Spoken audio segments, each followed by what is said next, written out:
ఆనాటి కాంగ్రెస్ ప్రభుత్వం ప్రవేశపెట్టిన జాతీయ ఉపాధి హామీ పథకానికి నేటితో 10 ఏళ్లు నిండాయి.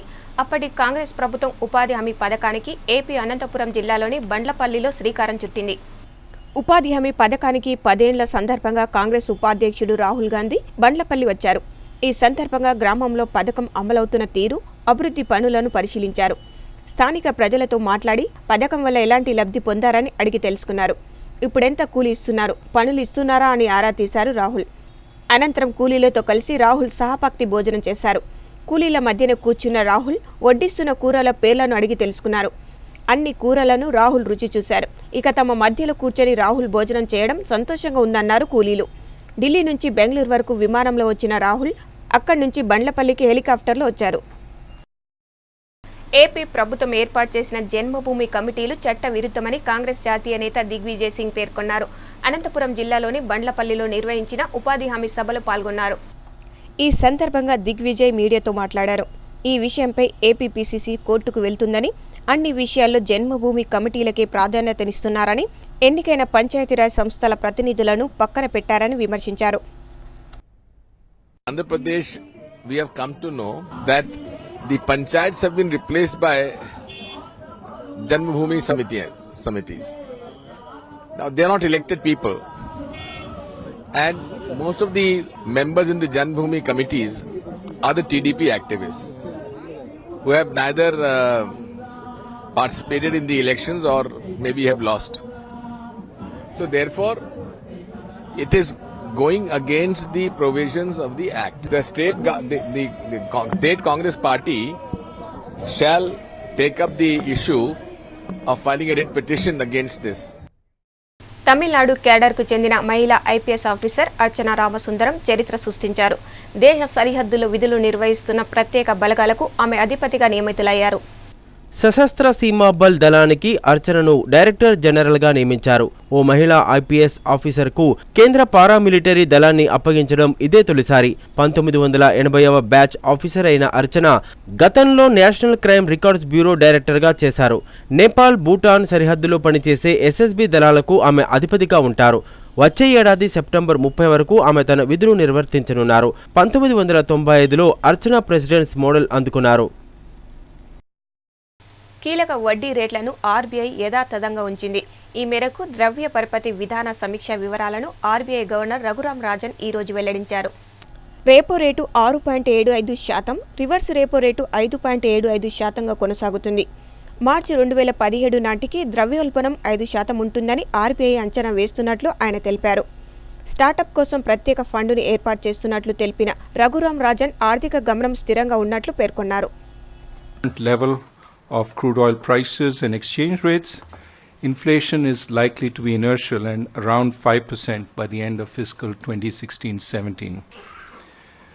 However, the implementation of the 7th Central Pay Commission Award has not been factored into these projections and will impart upward momentum to this trajectory for a period of 1 to 2 years. There are certain aspects of this Pay Commission Award that we can look through, however.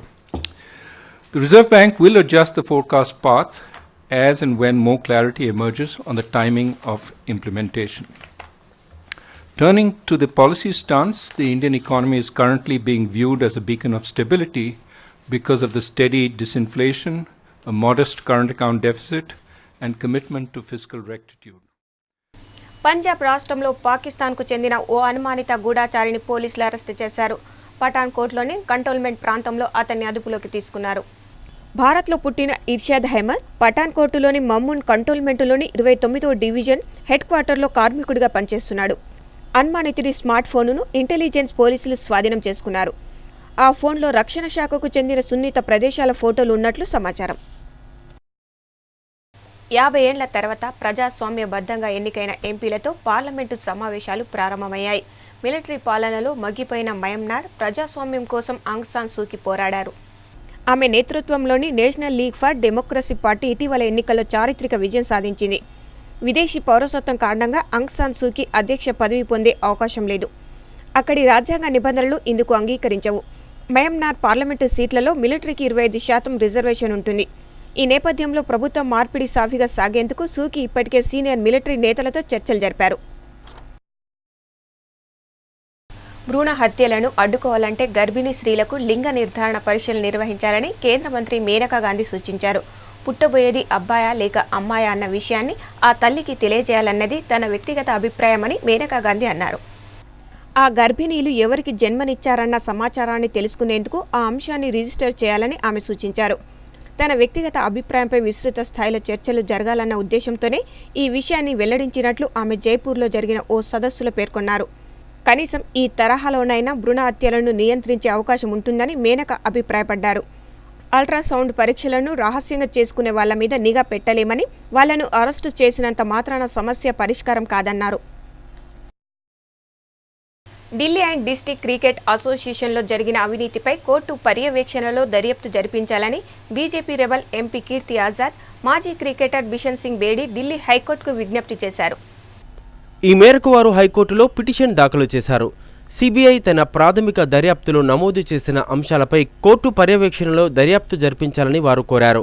DDCA working కమిటీని రద్దు చేయాలని, డీడీసీఏకు ఎన్నికలు జరిగే వరకు high court న్యాయమూర్తి లేదా పదవీ విరమణ చేసిన న్యాయమూర్తిని పాలనాధికారిగా నియమించాలని వారు కోరారు. డీడీసీఏకు రాయితీపై ఇస్తున్న భూమి కేటాయింపును రద్దు చేయాలని కేంద్ర ప్రభుత్వాన్ని ఆదేశించాలని వారు కోరారు. ఇటీవల డ్రోన్ల గోల ఎక్కువైంది. నిఘా కోసం వాటి వినియోగం పెరిగిపోయింది. అయితే దొంగ డ్రోన్ల పని పట్టేందుకు డచ్ పోలీసులు ఓ వినూత్న ప్రక్రియ మొదలుపెట్టారు. డ్రోన్లను వెంటాడేందుకు డేగలకు శిక్షణిస్తున్నారు. హైటెక్ సమస్యకు లోటెక్ పరిష్కారాన్ని చూపుతున్నారు. పోలీసుల దగ్గర శిక్షణ పొందిన డేగలు ఆకాశంలో విహరించే ఎలక్ట్రానిక్ పరికరాలను పసిగట్టి వాటిని ధ్వంసం చేస్తాయి. నెలకు ఓ 100 డ్రోన్లు కనిపిస్తున్నట్లు నెదర్లాండ్కు చెందిన పైలట్లు ఫిర్యాదు చేస్తున్నారు. ఆ సమస్య పరిష్కారం కోసం ఈ రకంగా ట్రైనింగ్ ఇస్తున్నారు.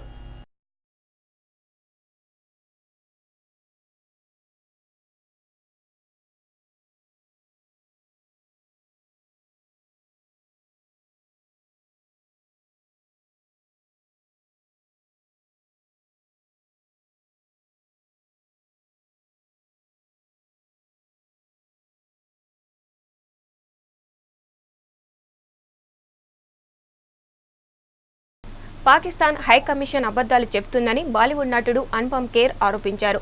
పాకిస్తాన్ తనకు వీసా నిరాకరించిందని, ఈ విషయంలో పాకిస్తాన్ హైకమిషన్ చెబుతున్నవన్నీ అబద్ధాలేనని ఆయన స్పష్టం చేశారు. అంతకుముందు పాకిస్తాన్ తనకు వీసా నిరాకరించిందంటూ పద్మభూషణ్ అవార్డు గ్రహీత అనుపమ్ ఖేర్ చేసిన ఆరోపణను పాకిస్తాన్ హైకమిషన్ ఖండించింది. పాకిస్తాన్లో ఈ నెల 5న జరిగే సాహిత్య సదస్సుకు హాజరయ్యేందుకు తాను వీసా కోసం చేసుకున్న దరఖాస్తును ఆ దేశం తిరస్కరించిందని అనుపమ్ ఖేర్ చెప్పారు. దానిని పాక్ హైకమిషన్ ఖండించడంపై స్పందించిన అనుపమ్ ఖేర్ తనతో పాటు దరఖాస్తు చేసుకున్న అందరికీ వీసాలు వచ్చేశాయని, తనకు మాత్రం రాలేదని వివరించారు. తనకు వీసా ఎందుకు రాలేదో కూడా తనకు తెలుసునని ఆయన అన్నారు.